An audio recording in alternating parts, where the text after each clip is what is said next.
Chapter 1. A Child of Long Ago. He prayeth well who loveth well, both man and bird and beast. He prayeth best who loveth best, all things both great and small. For the dear God who loveth us, He made and loveth all. By Coleridge. Under the arched gateway of a city wall, a group of people stood, watching the road that wound down the mountain and off across the plain. The road lay dusty and white in September sunshine, and the eyes of the watchers followed it easily until it hid itself in a vast forest that filled half the valley. On the point where the road and forest met, the sharpest eyes were fixed. The crowd was gay, but not noisy. There were few words and long silences, as always when people are waiting and expecting. Among all the eyes that watched the sunny road that day, the most earnest were those of Madonna Pica Bernardone, and the merriest were those of her little boy Francis, for the company was gathered to see the homecoming of Messer Piero Bernardone, the richest merchant of Assisi, and the Lady Pica was his wife, and little Francis was his son. The others were friends and neighbors of Piero. Some were rich customers, who wondered if the merchant had found for them the beautiful stuffs which they had ordered. Certain of the company were only idlers, glad enough to have something happen to break the dullness of the long, warm afternoon. Assisi, at whose gate the watchers stood, lies far across the sea in beautiful Italy. It is a little city, built on a mountainside, with a great wall all about it, and a castle on the height above, and it looks very much as it did on that September afternoon, more than 700 years ago, when Francis Bernardone waited for his father. Inside the walls the stone houses are crowded together, making narrow, crooked streets, so steep often that no carriage can drive through them. Some streets, indeed, are simply long flights of stone steps, where the children play, and the patient donkeys climb up, carrying heavy loads of charcoal or faggots. But though the streets are narrow, Assisi is not gloomy. Everywhere there is sunshine and bright color. Above the brown-tiled roofs rise tall green cypress trees. Over a bit of garden wall trail red trumpet creepers and blue morning glories. Even the window sills are gay with pink and red geraniums. In the open square the market gardeners sell ripe grapes, and plums, and figs, covered over with fresh vine leaves. Outside the city gates all the world seems like a fairy garden. The hillsides are covered with olive trees, whose gray leaves twinkle like silver when the wind blows through them. Some of the trees look almost as old as the city walls, for their trunks are only hollow shells through which one sees the blue sky, though their tops still bear fruit bravely every year.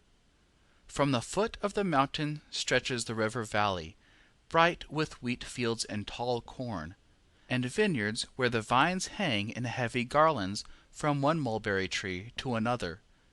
Between the rows of trees, in the shadow of the vines, great white oxen move slowly, dragging a clumsy, old-fashioned plough, and down a sunken road that cuts through vineyards and cornfields go strong brown peasant women with burdens on their heads. Little Francis Bernardone must have trotted up and down the same steep streets and have played in the same squares that one sees today. But the valley over which he looked on this autumn afternoon contained fewer vineyards and cornfields, and far more forest trees. Francis wondered what might lie hidden in the forest, for he had never traveled beyond the place where the white road disappeared. The hour grew late, and the tired watchers shaded their eyes from the low sun that shone across the valley from the western mountains. Suddenly Francis shouted aloud, and in a minute the shout was taken up by many voices. "He is coming! He is coming!" They saw at first only a cloud of dust, moving along the road, but soon horses and riders could be discerned, in a long line, half hidden still by the dust that rose in their path and turned to gold and crimson haze in the red sunset. As the horsemen climbed the hill to the city gate, the sight was more like the coming of a prince than of a merchant. Piero Bernardone rode ahead, in a company of soldiers well armed and mounted upon fine horses. Behind this group followed a train of pack horses and mules, heavily loaded with the rich goods that the merchant was bringing home. Last of all came another band of soldiers, some mounted, some on foot. All this escort was customary for a rich merchant in those days, for the roads were often held by wandering bands of soldiers or highway robbers. Piero Bernardone needed many swords to defend the silks and velvets, gold embroideries, and jewels which he had bought in the great market towns of France and northern Italy. At the gate of Assisi, Piero Bernardone dismounted gravely. He kissed the Lady Pica and little Francis. He greeted his friends somewhat coldly perhaps, for he was a proud, hard man, but he turned a second time to kiss his boy, whom he loved dearly. Then Francis knew the proudest minute of his little life, for he was mounted upon his father's horse, while Piero and the Lady Pica walked beside him, and all the company, talking eagerly, entered the gate of San Pietro, and wound slowly up the stony streets that led to Piero Bernardone's home. Inside the house that night, Francis listened with wide eyes to his father's stories, for the merchant had always interesting adventures to tell. He had visited the great fairs to which other merchants came, from Greece, from Africa, from Syria, from Germany and England. While he bought and exchanged goods, he heard news from all over the world, a world in which news traveled slowly, for there were no newspapers, nor telegrams, nor railroad trains. On his way homeward, the merchant was a welcome guest at the castles of knights and princes. Noble ladies bought his silks and laces. Famous warriors begged him for tidings of war in other lands, and all listened to any new stories which he had learned on his journey. Of all the merchant's hearers, none was so eager as his son Francis. For him the stern Piero resembled all the strange and beautiful tales that he heard by the way, stories of Charlemagne and Roland, of King Arthur and his knights of the Round Table. For him he learned the gay songs of the wandering poets, troubadours as they were called, who sang in the courts of kings and in the halls of nobles. Their songs were of brave knights in shining armor, and of ladies with white hands, beautiful eyes, and sweet unforgettable names. Piero Bernardone cared little for the courtly words of these troubadour songs, but as he listened he remembered the clear, childish voice at home, always quick to repeat new verses and new melodies. So Piero was glad when he heard the same song many times of an evening. And next day in the saddle, while he thought of prices and profits, his rough voice sang over and over daintily fashioned rhymes in praise of Isoline and Blanchefleur, of Beatrice and Amoret. Francis learned all the stories and all the songs. Especially he loved the adventures of King Arthur and Sir Gawain, Sir Tristram and Sir Launcelot. On this September evening he listened till his big eyes were dim with sleep, and all night long he dreamed wonderful dreams in which he became a great man, not a merchant like his father, but a knight like Launcelot. End of chapter 1. A Child of Long. Chapter 3. The Young Soldier. Content to take his adventure gladly, by Hakluyt. Stone walls do not a prison make, nor iron bars a cage, by Lovelace. There were many and terrible wars in Italy in the 13th century, and the chance of trying his fortune as a soldier was not long in coming to Francis Bernardone. Only 15 miles away from Assisi, stands a larger city called Perugia. It also is built upon a mountain, and the two towns seem to smile at each other across the green valley. But for hundreds of years there were only bitter looks and hatred between the two. Perugia, higher and stronger, lay like a dragon, ready to spring upon her small but furious enemy. Assisi, like a lion's cub, was always ready to fight. Sometimes the lion was victor. Always it was fierce enough to make the huge dragon writhe with pain. When Francis Bernardone was about 20 years old, there was war between the great dragon and the little lion. Down from one mountain came the Perugian army. Down from the other came that of Assisi. With the army of Assisi rode Francis and most of the company of friends who had been so merry together in times of peace. They were gay as ever and eager to see what a real battle might be like. The armies met in the plain and fought by the riverside near a tiny town called Ponte San Giovanni, the bridge of St. John. This time the Perugians were too strong for the Assisians, and the young soldier's first combat was a defeat. One day taught him all the horrors of a field of battle. He saw men wounded and dying. He heard the terrified cries of riderless horses. He suffered from blinding sun and parching thirst. War, that he had thought so noble and glorious, seemed somehow confused and cruel and hideous. The army of Assisi lost heavily that day. Many men were slain, many were made prisoners, and one of the prisoners was Francis Bernardone. He was too tired, too hungry, and too thirsty to feel anything keenly except the need of sleep and food. Yet he wondered how it all had happened. Could he be the same man who had gone about for days delighting in the song of a warlike troubadour? Luck to the arm that's quickest, and if at odds ye strive, die where the field is thickest, but never yield alive.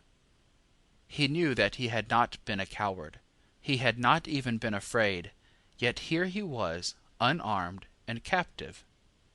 Because of his beautiful dress, and because of his courtly manners, Francis was placed, not among the common soldiers, but among the nobles. For a whole year he was a prisoner of war. It must have been a sad change from the free, wild life in Assisi. Captives, even if of noble rank, were not softly treated in old times, and though Francis and his companions may not have suffered serious hardships, the long confinement was, in itself, a cruel thing to bear. On Francis Bernardone, however, his misfortune sat lightly. The army of Perugia could not make a captive of his fancy.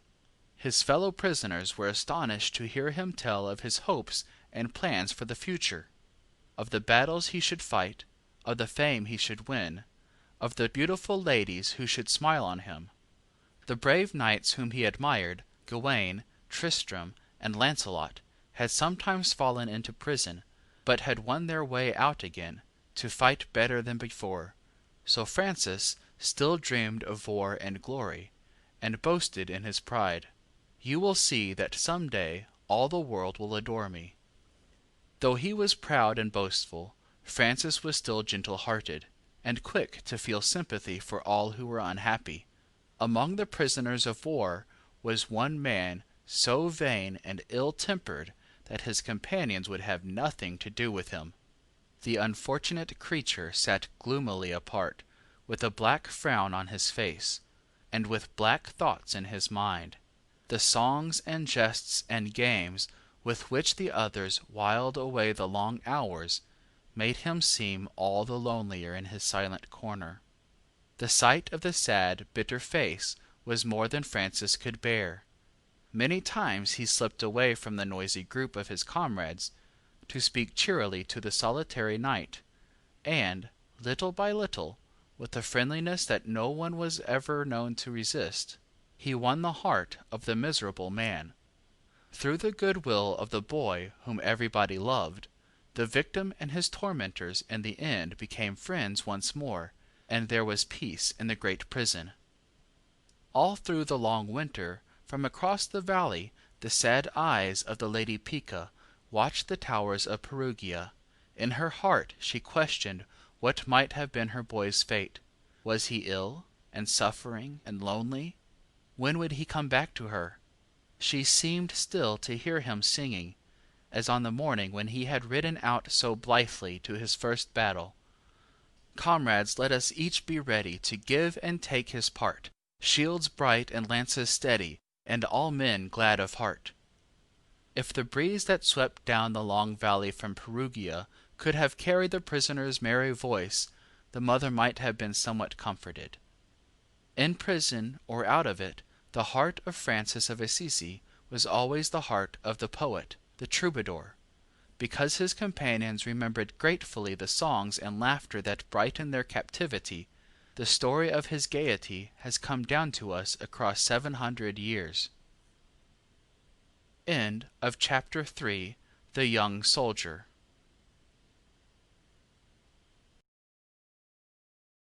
Chapter 4. To Arms.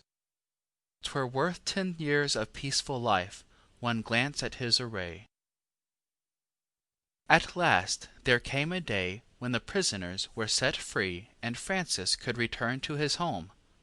The wide valley with its shining rivers, the far blue mountains, and the green forest road must have been welcome to eyes that, for a long year, had looked at the world through prison windows. We may be certain that Piero and Pica Bernardone were watching for their son, and that all the neighbors made merry at his coming. We know that his gay young friends received him joyfully, and that the old life of feasting, drinking, and rioting began again. Perhaps in his delight at being free once more, Francis was more reckless than ever. At any rate, it is certain that, a short time after his return to Assisi, he suddenly became seriously ill, when after long days of illness he began to crawl about slowly, weak and pale, and leaning upon a stick. He was strangely unlike himself. Instead of being happy to be out of doors again, instead of frolicking with his friends, he was silent and sad at heart. He wondered why he cared so little for the feasts and games and songs that he had delighted in only a few weeks before. Now they did not interest him. It seemed to him that a man ought to have something better to do than simply to eat and drink, and wear fine clothes. Because of his own pain and feebleness, he felt sorrier than ever before for the lame and blind and hungry beggars who came to his door, and his only pleasure was in giving them money and clothes for food. As he listened to the talk in the marketplace by day, and in his father's house at evening, he heard many stories of the wars. Men told how houses were burned, fields and vineyards trampled and ruined, how women and children and helpless old men were killed, or left to die of hunger and cold. When he lay sleepless at night, he seemed to see again the battlefield of San Giovanni, and the faces of cruel men attacking, and of miserable victims wounded and falling. In these hours Francis doubted if war could be the glorious thing it had always seemed to him. But when his friends began to tell him of new fighting in the south of Italy, and of a company of soldiers who were going from Assisi to join the army of the famous knight called Walter of Brienne, all was changed. The old love for battle and glory woke up in his heart, and Francis made haste to grow strong again that he might be ready to go to war. These were exciting days for the invalid. The color came back to his cheeks, and his eyes danced with joy at sight of the rich clothes he was to wear, the beautiful horse he was to ride, the bright shield he was to carry. He forgot that he was but a page, and that his first fight had ended in defeat.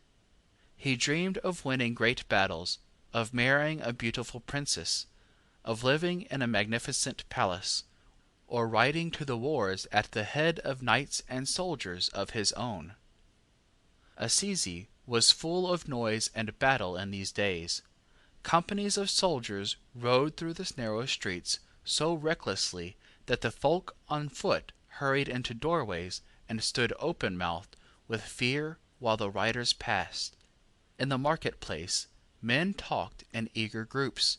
The voices were loud and excited, but louder still rang out the sharp blows of hammer on anvil, for every smith who knew how to make or to mend armor was busy from morning to night. Furnaces stood in the open square, where the fires looked pale in the sunshine. Gay esquires brought from their masters bent or broken pieces of fine wrought steel, common soldiers brought their own clumsier armor, and the small boys of the city stood in admiring circles about the sounding anvils, and thought that, next to being a soldier, one would like to be a smith. All this hurry of preparation was strong medicine to Francis. He forgot that he had been sick. He forgot that war had ever looked an evil thing to him. With his friends he was once more the gayest of companions, and he needed no urging to sing to them, to their heart's content. Over and over he sang, I love the grey spring weather, and all the trees aflower, when 100 birds together make music every hour. But it sets my heart a-beating to see the broad tents spread, and bright armed warriors meeting, and banners floating red. When camp and streets are stirring, when the city gates stand wide, when bands of knights are spurring through all the countryside. I know a joy dearer than food or drink or rest, when the battle shouts come nearer, when flash bright swords and crest, when above the trumpets braying, and shrill cries of distress, I hear the mournful neighing of brave steeds riderless. Francis seemed to have become more boastful and more gay than ever, so that even his friends wondered at him, and asked him laughingly, What is it that makes you so merry? And he answered proudly, I know that I am going to be a great prince. Vain as he was, however, Francis never quite forgot that brave deeds and not fine garments made a good soldier. Among the company of knights who were going from Assisi, there was one who had for years been a great fighter, but who had suffered misfortune, and was now so poor that his clothing was actually ragged. To him Francis gave his own new coat and mantle, and the other accepted the gift quite simply, knowing that rich clothes are worth little, but that kind hearts are worth much. When the good-byes were said, and the horsemen clattered out of the city gate, no heart in all the company was so light as that of Francis Bernardone. His mother watched him with grave eyes, remembering how many times she had seen the towers of Perugia fade into the red sky at sunset, and had prayed that her boy might come back to her. Now he was going again, not to Perugia, but far to the south, to a country that she had never known. She wondered how he could smile at her so gaily as he rode away. End of chapter 4. To arms. Chapter 5. The New Road. Francis and his fellow soldiers were to spend the first night in Spoleto, a city about 20 miles south of Assisi, on the way to Rome. The road ran along at the foot of the mountain, sometimes through forests of oak and beech and walnut trees, sometimes between olive orchards and vineyards. Presently it struck across the plain to Foligno, a busy town lying flat in the valley. In the square of Foligno, Francis had often stood with his father, selling goods at the fairs. Today he held his head high as he rode through the familiar market-place. He thought, I shall come back a famous soldier, and I will never, never sell things at the fair again.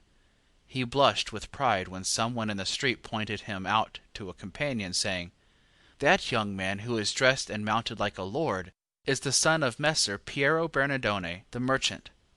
At Foligno the company halted to eat and drink, and to rest through the hottest hours of the day.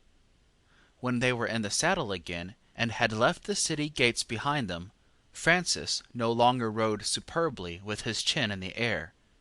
Instead, he went silently, with drooping head, and let his horse lag behind the others along the level stretch of road. He could not himself have told what was the matter. Nothing had happened. The woods were as green and the sunshine as bright as in the morning. But he, who had been so proud and gay a few hours earlier, felt strangely weary and sick at heart. He lingered to let his horse drink from the clear little river Clytemnestra that comes dancing down from the mountain and glitters across the plain. But not even the song of the water made him merry. His comrades noticed his silence, but they were all too deeply interested in their own plans and hopes to think of anything else. In the late afternoon they entered the glorious oak forest that filled the ravine where Spoleto lies at the end of the Umbrian valley. Beyond, their way would be through a narrow mountain pass, where, over and over again, armies had fought fiercely to hold the road to Rome. Deep in the cool woods the birds were singing, and, for the first time in his life, it seemed to Francis that they sang not joyfully, but sadly. Perhaps he had not grown strong after his long illness, and so could not bear the fatigue of the hard saddle ride. Whatever the reason may have been, it is certain that when the party reached Spoleto, Francis took to his bed with fever, and that his companions rode on next day without him. And Francis had no wish to follow them, as once before, but this time more powerfully, and surely there had come upon him a great horror of a soldier's life. As he lay burning with fever and sleepless with pain, all his dreams of glory faded. Instead of knights with shining armor and bright banners, he seemed to see women weeping, little children begging for bread, beautiful cities ruined and desolate. We do not know how he made his way home. It was a strange and sorry journey, and, at the end of it, he met with ridicule from those who had seen him ride away so bravely to seek his fortune as a soldier. But if his thoughtless friends mocked him, and his father and brother reproached him, his mother was glad to welcome and to care for him. Perhaps she alone understood the change in him. The first days after his return were the most sorrowful that Francis had ever known. Though he was sure that he had decided rightly, it pained him sorely to know that his friends thought him weak, or, perhaps, even cowardly. Besides being hurt, he was puzzled, not knowing what he ought to do next. A week ago his path had lain clear before him, like the white road in the valley. Now it had lost itself in a tangled forest. We do not know how long his trouble lasted, nor what he was doing in these dreary weeks, but we know that by and by he began to see plainly again, and all his doubts and puzzles vanished. It was as if he had found his way through the forest and saw the path that he must take, a narrow path and rough, a lonely path, but straight to follow. He did not know that in a few years hundreds of fellow travelers were to come and ask that they might walk with him along the narrow way, that instead of being, as he had dreamed he might, Francis Bernardone, the most famous knight in Italy, he should become Brother Francis, the man whom all men loved.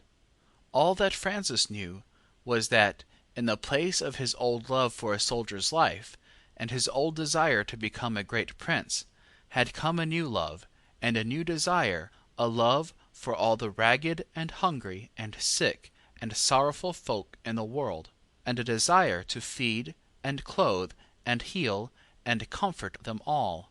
This new feeling was very different from his former pity for the poor. He had always been pitiful and generous, glad to give gifts like a patron. Now he was like a lover, with a love that seemed to him big enough to include everybody in Assisi, everybody in the wide world. And Francis was happy again.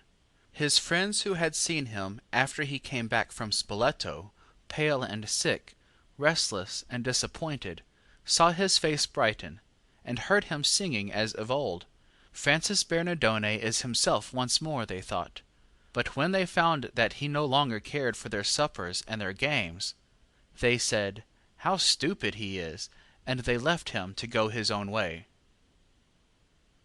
End of chapter 5. The New Road. Chapter 6. The other life is as my life.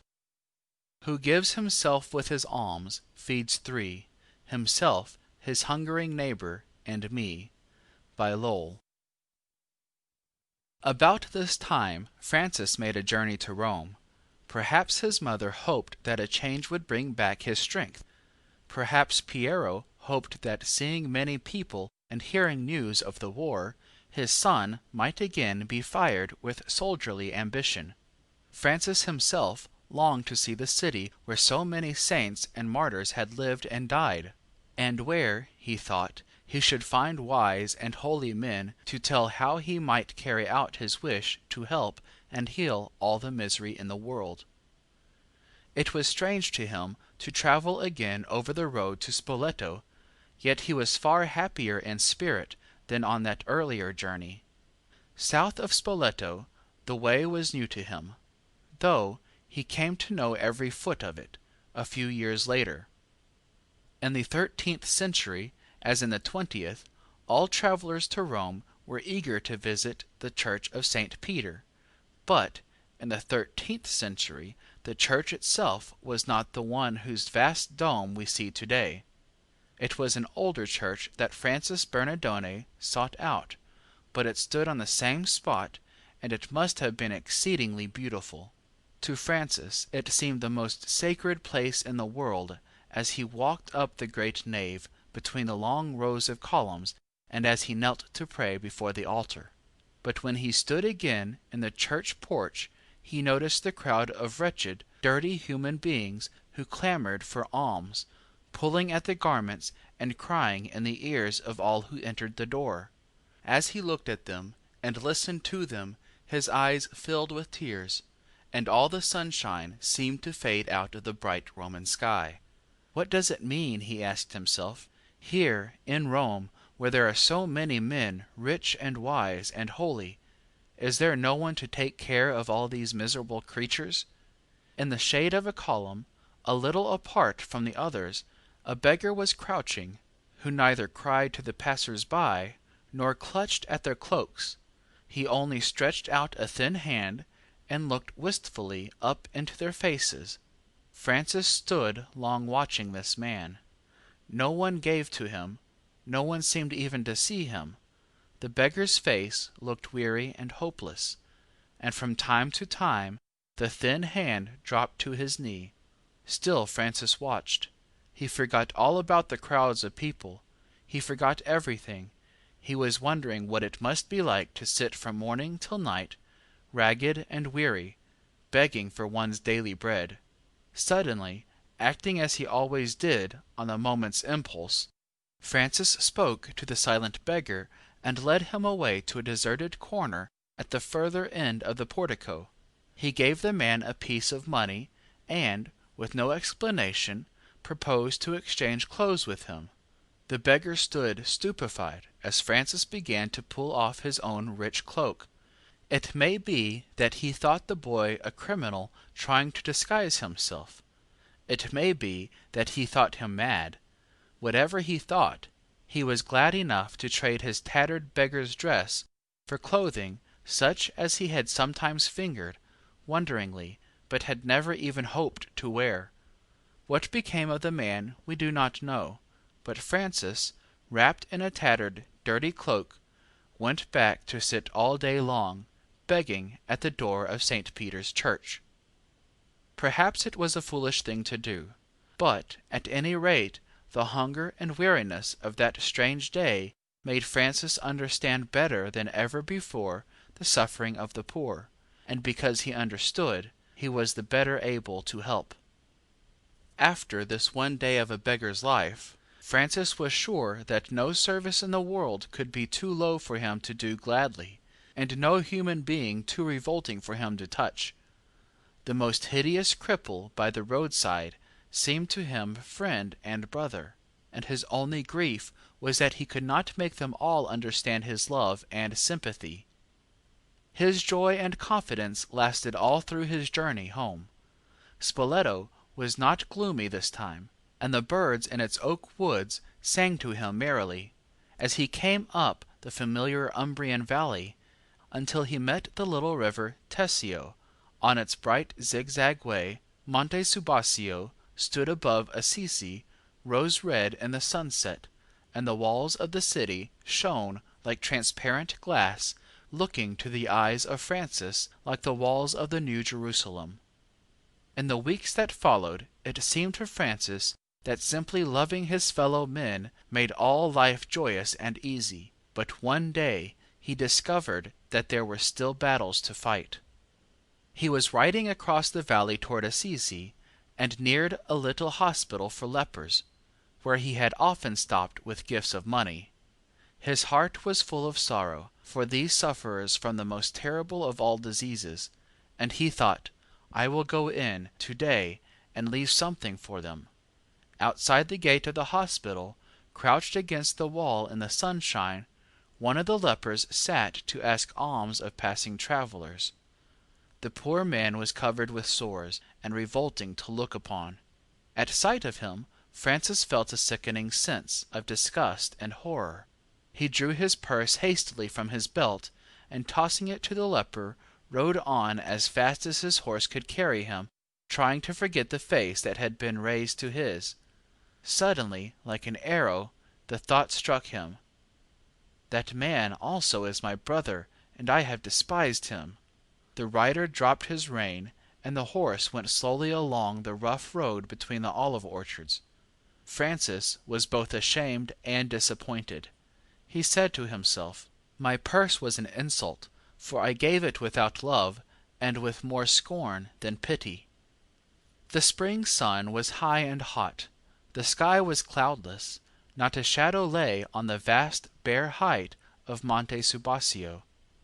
At a fountain beside the road some women were washing.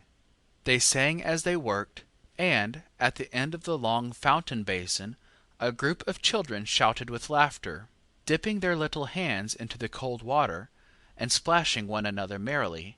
All the world seemed happy in the sunshine, and, by contrast, the misery of the poor leper seemed the greater. At the sound of hoofs the songs and laughter ceased, and all turned to look at the newcomer. But, to the surprise of everyone, the horseman wheeled swiftly about and clattered back in the direction from which he had come. "Who is he?" one woman asked another. "Only that young Bernardone, the merchant's son," was the answer. "People say that he has gone mad." Then an old bent woman spoke. "Mad or not, he has a kind heart. It was his gold that kept my poor Giovanni alive last winter. I wish that more of the rich folk were mad like him." Francis heard nothing. He rode fast across the valley toward the little hospital. He had not been gone 10 minutes, and the leper, scarcely recovered from his surprise at the generous gift he had received, was creeping to the gate with his treasure. He moved slowly as if in pain. Francis sprang from his horse, and kneeling in the dusty road, he lifted the leper's hand to his lips and kissed it, as he had been taught to kiss the hand of a bishop or a prince. It is likely that the leper was as greatly puzzled as the beggar in the porch of St. Peter's had been. But Francis Bernardone was not mad. Instead, he had learned through his own failure and shame a lesson that some men never learn. For, though I give all my gifts to feed the poor, and have not love, it is nothing. From that spring morning at the gate of the leper hospital until the day of his death, Francis of Assisi never met the man who was too filthy or too loathsome or even too wicked for him to love. End of chapter 6. The Other Life is as My Life. Chapter 7. Father and Son. O world as God has made it, all is beauty, and knowing this is love, and love is duty. What further may be asked for or declared? By Browning. To Francis, the world seemed full of new and beautiful things to do. When he saw a poor little chapel by the roadside, he wanted to bring stones and build it up with his own hands. When he saw an old woman bending under a heavy load of faggots, or grass from the mountain, he wanted to take the burden upon his own shoulders.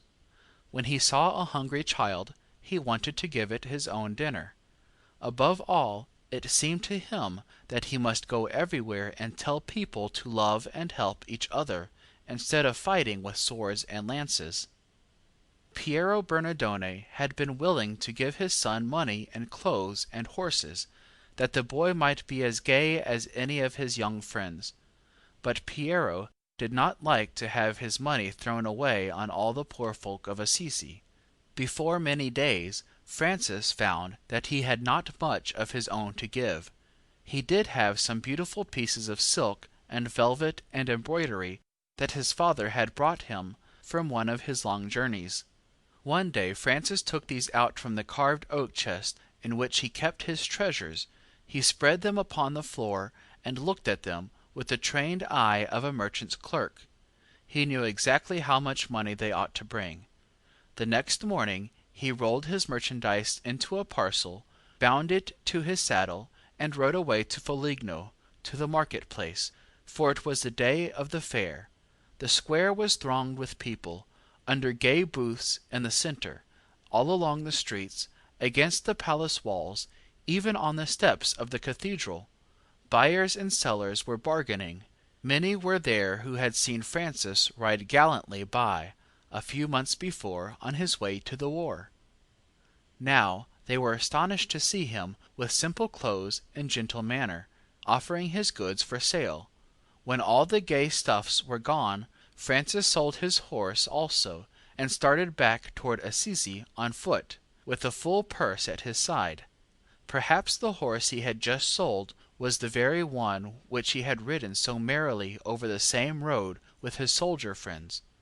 However that may be, as Francis neared home he turned off from the high road, to climb the stony footpath that shortens the way. His heart was far happier than it had ever been before. He smiled to himself as he remembered how he had loved war, how his heart had delighted in banners, and bright armor, and martial music. Now he had no sword, nor shield, not even a horse, and he was a most unsoldierly figure, with his dusty feet and his plain clothes. On the hillside he turned and looked down the road once more, wondering what had become of the knightly company who had gone to do battle in the far-off south. As he went on his way again, he thought gladly, "My captain is greater and braver than Walter of Brienne, though he was only the carpenter of Nazareth. I can be a soldier still." The time came quickly when Francis needed more than a soldier's courage. His father and his brother were terribly angry with him, because they said he was making himself and the family ridiculous.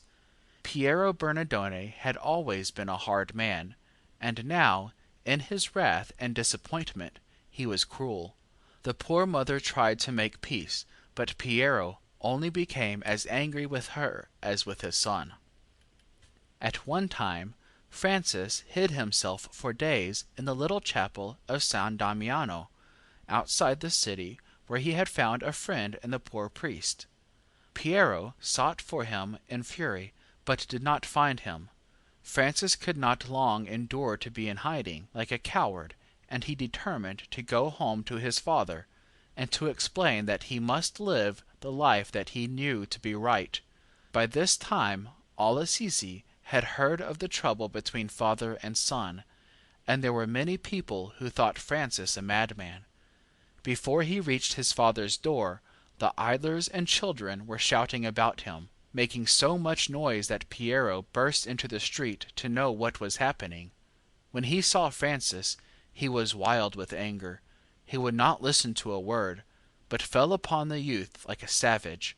The crowd stood back in horror, and the father with cruel blows and crueler curses dragged his son away, and, thrusting him, half strangled, into a dark room, locked the door. How long Francis was kept a prisoner we do not know.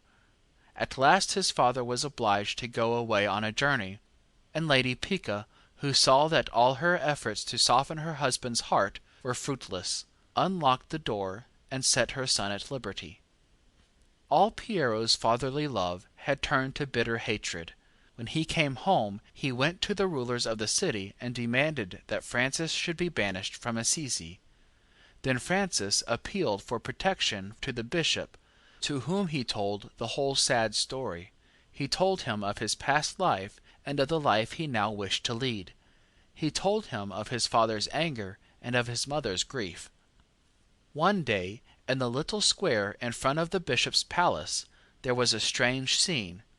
Before a crowd of men and women and children, who wondered at the change in the boy they had always known, and who wondered still more at the fierce anger of the father, Francis stripped off the clothes he wore and laid them, with the little money that he had left, at the bishop's feet. Then he spoke, and his voice rang clear and sweet, with no touch of fear nor of anger. Listen, all of you, and understand. Until this time I have called Piero Bernardone my father, but now I must serve God. Therefore I give back to my earthly father all my money and my clothing, everything that I have had from him, and from this time forth I shall say only, Our Father, who art in heaven. The crowd of neighbors and friends stood silent and astonished to see the merchant greedily seize the money and the garments and go away without one look of pity for his son. Then Bishop Guido, with his own cloak, covered the lad, who stood trembling, partly with cold and partly with grief. We must remember that Francis had a loving, gentle spirit and longed to be at peace with his father. But, as he had said himself, he was Christ's soldier, and a soldier had no choice but to obey. In his heart he seemed to hear quite plainly his captain's order. My soldier, Francis, you must be poor, not rich. You must not wear soft clothing, nor feast at princes' tables. But you must go through city streets and country lanes, and take care of my sick folk and my poor. End of chapter 7. Father and Son. Chapter 8. Lady Poverty. The olives they were not blind to him, the little grey leaves were kind to him, when into the woods he came. By Sidney Lanier. Take henceforth Francis and Poverty for lovers. Their concord and glad semblances made love, and wonder and sweet regard to be the cause of holy thoughts. By Dante. After these things, Francis found himself without home, or clothing, or money. Scantily clad in an old cloak lent to him by the bishop's gardener, he wandered outside the city gate on the mountainside. It was early spring, and the snow lay white in the ravines above him, and on all the far-off peaks across the valley.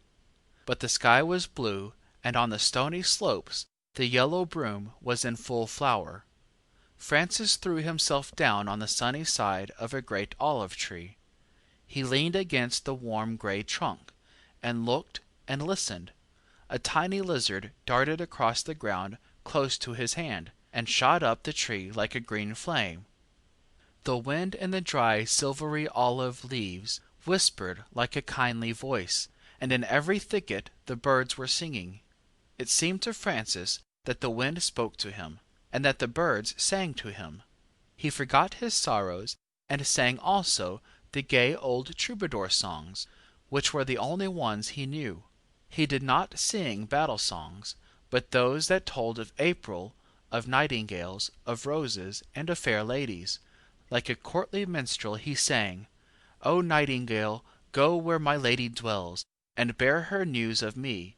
Then listen while she truly tells her tales to thee. And she, if she doth not forget my love and pain, will bid thee swiftly turn again where I wait yet, to know how pass my lady's days, to learn of all her words and ways. The nightingales were not yet come from the south, but the sparrows made merrier than ever in the bright broom, and a wood-dove, hidden in an oak tree, was calling to his mate, and Francis sang again, the song that he had loved best in the days when he dreamed of fighting splendid battles for the sake of a golden-haired princess. Great lady, who art fairest, men say, of all things fair, the noble name thou bearest none may so fitly bear.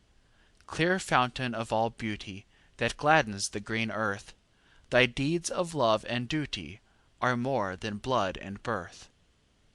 Even as he sang, he thought, the lady whom I shall serve has no other suitor, no poet has ever sung her praises, and no knight has ever fought her battles, for I will be the faithful lover of the Lady Poverty, whom all men else despise. Little by little the good people of Assisi became accustomed to seeing Francis Bernardone dressed in a dust-colored robe, with a cord about his waist. He went barefooted and bareheaded. Many still thought him mad, and the street children shouted at him and threw mud and stones.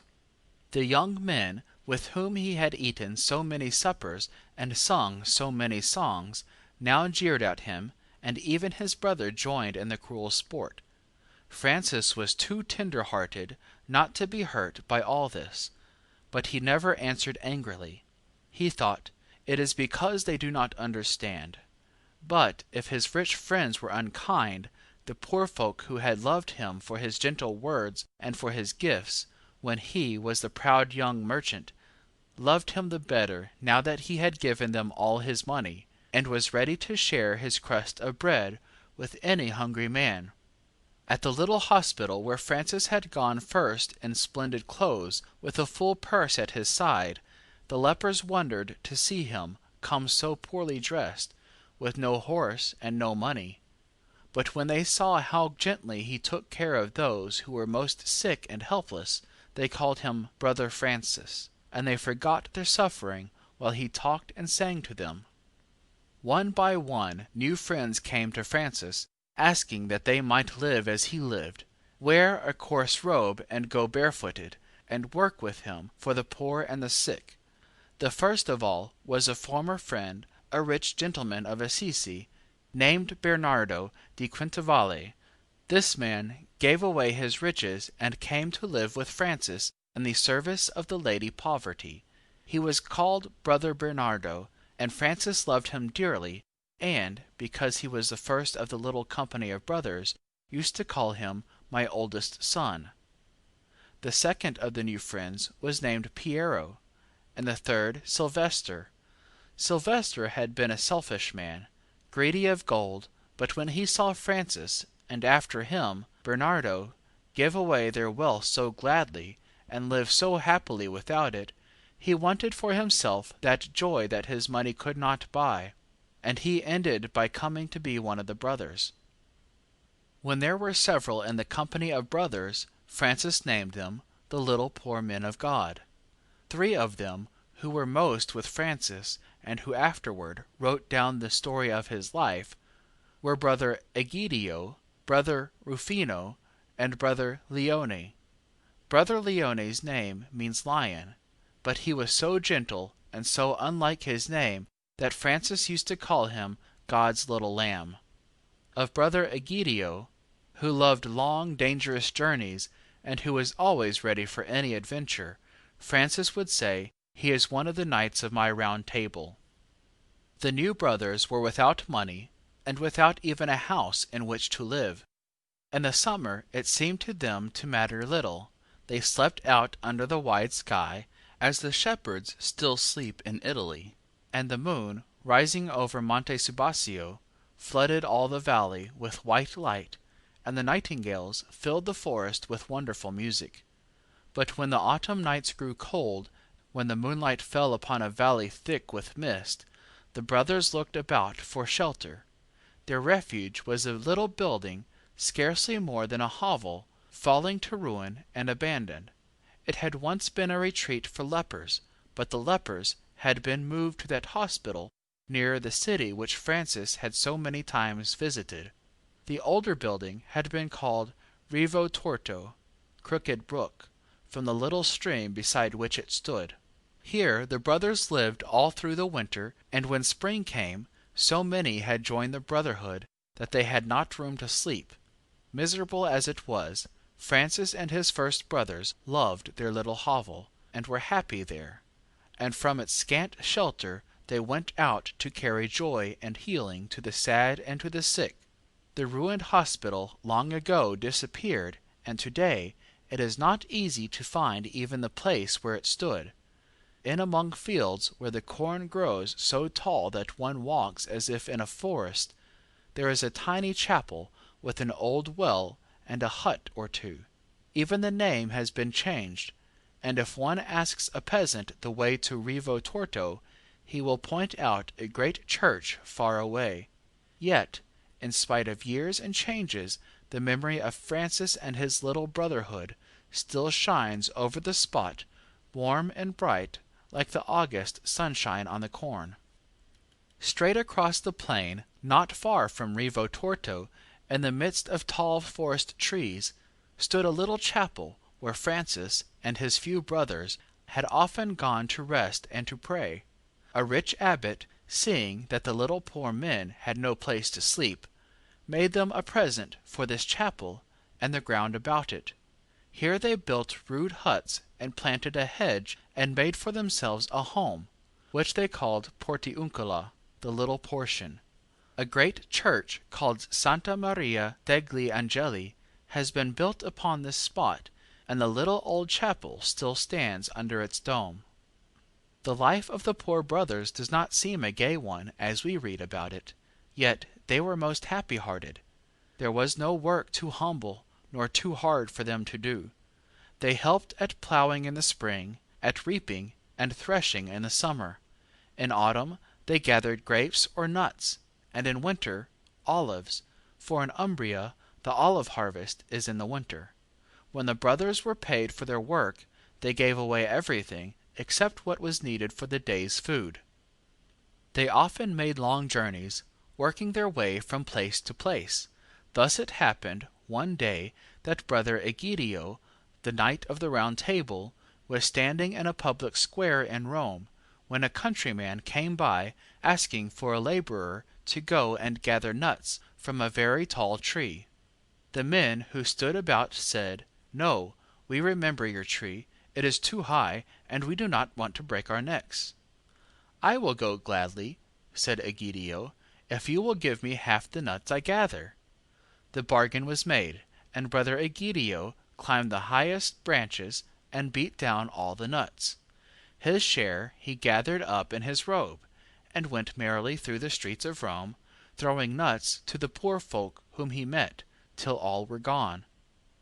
Wherever the little poor men came, they brought help and comfort, and people came to love them and to welcome them, even those who at first had mocked at them and thrown stones.